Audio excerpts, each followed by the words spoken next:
अस्सलाम वालेकुम, मैं हूं रज़ा मेकियान। आप देख रहे हैं IR की न्यूज़। आइए जानते हैं आज की कुछ अहम अपडेट सदीक जान साहब से। हाफिज साहब के दो कंसर्न थे। पहला उनका कंसर्न ये था और ये है कि उनको ये लगता है कि इमरान खान साहब क्योंकि अडयाला जेल के अंदर है और कोई बाहर इस तरह का खुदा न खास्ता फॉल्स फ्लैग ऑपरेशन करके अल्लाह ना करे इमरान खान की ज़िंदगी को, जान को नुकसान भी पहुंचाया जा सकता है। और इसीलिए आपने देखा कि कई बार ये हुआ कि जैसे उन्होंने शायद खटक ने कहा भी सही और पहले भी ये एक दो बार ये हुआ कि कंपेन चली, चलो चलो अडयाला चलो ना, ये जब ये कंपेन चलती थी कि डी चौक चलो, तो ये पहले भी एक बार कहा गया कि जी अडयाला ही हमें मार्च करना चाहिए, लेकिन फिर उसको बहुत सख्ती से तहरीक इंसाफ की लीडरशिप ने, ये आज से 6-8 माह पहले की बात है, इसको रोका और कहा कि अगर अल्लाह ना करे कि कोई ऐसा अंदर इनका प्लान हो कि हम जाएं और फॉल्स फ्लैग ऑपरेशन किया जाए और कहा जाए कि जी तहरीक इंसाफ के कारकुन आए थे, उन्होंने अडयाला को अटैक किया है और जब उन्होंने अटैक किया है तो उसके नतीजे में खुदा न खास्ता अंदर ये हुआ और PTI के कारकुनान थे जिन्होंने अटैक किया और उसके नतीजे में अल्लाह ना करे इमरान खान साहब को कुछ हो गया।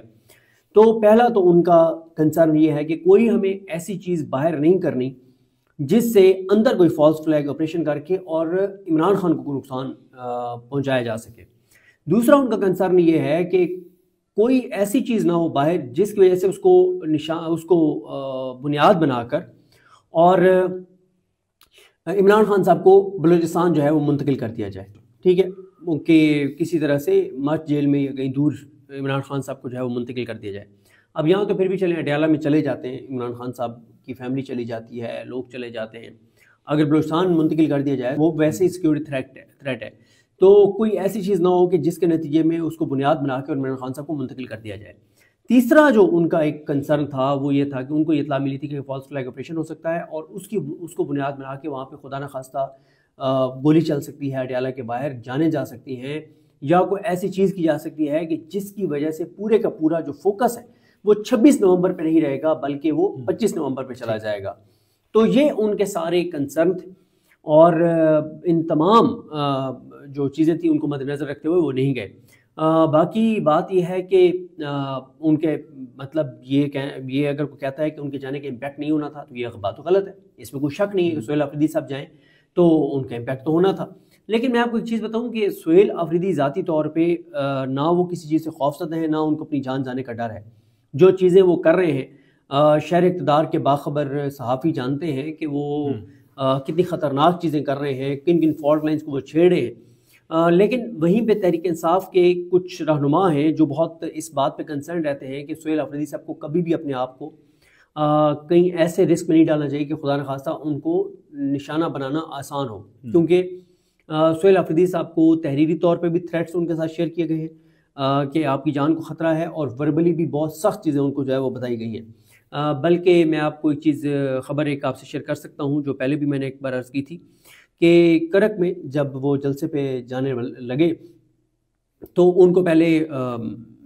तहरीरी थ्रेट्स जो हैं वो उनके साथ शेयर किए गए और फिर वर्बली भी उनको कहा गया कि ऐसा नहीं है कि आपको दहशतगर्द निशाना बना सकते हैं, ऐसा नहीं है, आपको दहशतगर्द निशाना बनाएंगे। और उस तंजीम का नाम भी उनको बताया गया कि इस तंजीम के दहशतगर्द हैं और ये भी बताया गया कि वो स्नाइपर्स हैं और ये भी उनको बताया गया कि वो जो स्नाइपर्स हैं उनके पास वो असला है जो कि बहुत लेटेस्ट है और उनको ये भी बताया गया कि वो जो स्नाइपर्स हैं वो बहुत वेल ट्रेन्ड हैं। उनको ये भी बताया गया कि वो फलां पहाड़ पर बैठे, उनको ये भी बताया गया कि जिस जगह आपने तकरीर करनी है उसके बिल्कुल सामने वाले पहाड़ पे है वो। उनको ये भी कहा गया, कहा गया कि आप जब ये सारी बातें की गई तो उन्होंने कहा कि जब आपको ये पता है कि ये फलां तंजीम से इनका ताल्लुक है, जब आपको पता है कि फलां पहाड़ पे है, जब आपको ये पता है स्नाइपर है, ये असला है, तो आप जाकर उनको पकड़ लें। उन्होंने ये कहा। उनको आखिर में ये कहा गया कि चलें आप ऐसे करें कि आप पहले कहा गया कि जलसा की जगह चेंज कर लें, फिर कहा गया कि जलसे के अंदर जो स्टेज है उसकी जगह चेंज कर लें, फिर कहा गया उसका रुख चेंज कर लें, फिर यहाँ तक कहा गया कि चले और कुछ नहीं करता तो डाइस ही यहाँ से आप इधर से इधर रख दें। उन्होंने कहा कुछ भी नहीं होगा, जहाँ पे जलसा है वहीं पे होगा। और उन्होंने कॉल की शायद खटक को और उन्होंने कहा कि आपने 1 इंच भी डाइस इधर उधर नहीं करना, यानी उनको कोई मौत का खौफ नहीं है। PTI के कुछ लोगों को ये भी लगता है कि इस वक्त क्योंकि हुकूमत की इंटरनेशनल जो पोजीशन है वो स्ट्रॉन्ग है, تو کچھ لوگ یہ بھی سمجھتے ہیں کہ کچھ چیزیں پی ٹی آئی کے اندر، کچھ لوگ یہ سمجھتے ہیں کہ کچھ چیزیں ایسی کی جا رہی ہیں کہ پی ٹی آئی کو اشتعال دلایا جائے اور پی ٹی آئی آئے اسلام آباد لوگ لے کر،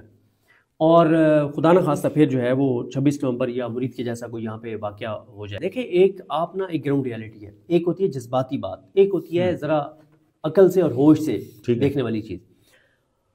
عقل اور ہوش سے دیکھیں اگر آپ چیز کی،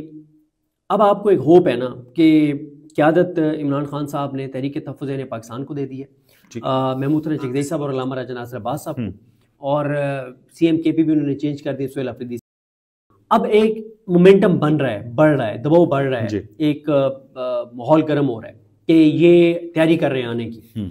لیکن اگر یہ بغیر تیاری کے جلد بازی میں آتے ہیں، اور جلد بازی میں یہ آتے ہیں اور خدا نہ خواستہ مرید کے یا 26 نومبر جیسا واقعہ، تو مجھے بتائیں اس کے بعد پھر آگے کیا بچے گا آپ کے پاس؟ کہ آپ نے مطلب اگر ایک جو مارچ ہے جس کو لیڈ محمود حسن چکدئی صاحب، علامہ راجہ ناصر عباس صاحب اور سہیل آفریدی کا، اگر خدا نہ خواستہ وہ بھی ناکام ہو گیا تو پھر پیچھے کیا بچے گا؟ پھر پیچھے تو کچھ نہیں بچے گا، پھر تو ویسے ہی وہ تاحیات والی بات ویسے ہی ہو جائے گی کہ اب تاحیات ان کو کوئی چیلنج نہیں کر سکتا، مستقبل قریب میں تو کوئی چانسز نہیں ہوں گے۔ دیکھیں لوگوں کے جذبات اپنی جگہ، لیکن حقیقت یہ ہے کہ عمران خان نے سہیل آفریدی صاحب کو کال دینے کی اتھارٹی نہیں دی، علی امین گنڈا صاحب کو پوری اتھارٹی انہوں نے دی ہوئی تھی کہ وہ میزبانی کرے گا، وہ لیڈ کریں گے، وہ اس وقت لیڈ رول ان کے پاس تھا۔ اس وقت لیڈ رول محمود حسن چکدئی صاحب اور علامہ راجہ ناصر عباس صاحب کے پاس ہے، اور ان کا موقف یہ ہے کہ ہم نے جلد بازی میں کوئی چیز نہیں کرنی۔ وہ یہ سمجھتے ہیں کہ ایک لوگوں کے اندر غصہ بڑھ رہا ہے، نفرت بڑھ رہی ہے، لاوا پک رہا ہے، وہ یہ سمجھتے ہیں کہ ہم اس وقت چوٹ کریں گے جب لوہا گرم ہوگا اور کامیابی کے چانسز میکسیمم ہوں گے اور ناکامی کے چانسز کم سے کم ہوں گے۔ اب اگر کسی کو یہ پوچھنا ہے کہ کال کب دی جائے گی تو وہ سہیل آفریدی سے مت پوچھے، وہ پوچھے محمود حسن چکدئی صاحب سے، وہ پوچھے علامہ راجہ ناصر عباس صاحب سے، وہ پوچھے سلمان اکرم راجہ صاحب سے۔ ہم میں سے ہر ایک یہ چاہتا ہے کہ تحریک انصاف نکلے اور ان میں اکثریت کے پی کے لوگوں کی ہو، اسلام آباد آئیں، ڈی چوک میں آئیں، گولیاں بھی کھائیں، قربانیاں بھی دیں، زخمی بھی ہوں، اور اس حکومت کو گرا دیں، اور یہ سسٹم گر جائے اور کوئی عوام کے ووٹوں کی حکومت آ جائے، اور مطلب وہ ہو جائے، اپنا ٹھیک ہو جائے، ہماری زندگی میں آسانی آ جائے، کیونکہ نظر آ رہا ہے کہ جب تک یہ حکومت ہے تو پاکستان کے اندر جو کچھ ہونا ہے وہ آپ کو پتہ ہی ہے۔ لیکن 1% بھی لوگ اگر نکل آئیں، 25 کروڑ کا 1% کتنے بنتے؟ 25 لاکھ بنتے، 0.5%، 0.5 کتنے بنتے ہیں؟ 12 لاکھ بنتے ہیں۔ یار اس سے بھی کم 3 لاکھ لوگ تو نکلے نا، 4 لاکھ۔ مسئلہ یہ ہے کہ لوگ ہم میں سے ہر ایک بات تو کرتا ہے کہ تحریک انصاف نہیں نکل رہی، لیکن کوئی خود باہر آنے کو تیار نہیں ہے۔ اگر 25 لاکھ لوگ، آج علامہ راجہ ناصر عباس صاحب نے شاید کہا ہے کہ اگر 25 لاکھ لوگ نکل کے اپنے اپنے علاقوں کی مین سڑک پہ بیٹھ جائیں، ٹوٹل پورے پاکستان میں 25 لاکھ لوگ نکلیں تو یہ حکومت گھر چلی جائے گی، گر جائے گی، عمران خان رہا ہو جائیں گے۔ تو ناظرین یہ تھی آج کی اہم اپڈیٹس جو آپ نے جانی صدیق جان کی زبانی۔ اسی کے ساتھ اپنے میزبان رضا میکن کو اجازت دیجیے، اللہ حافظ۔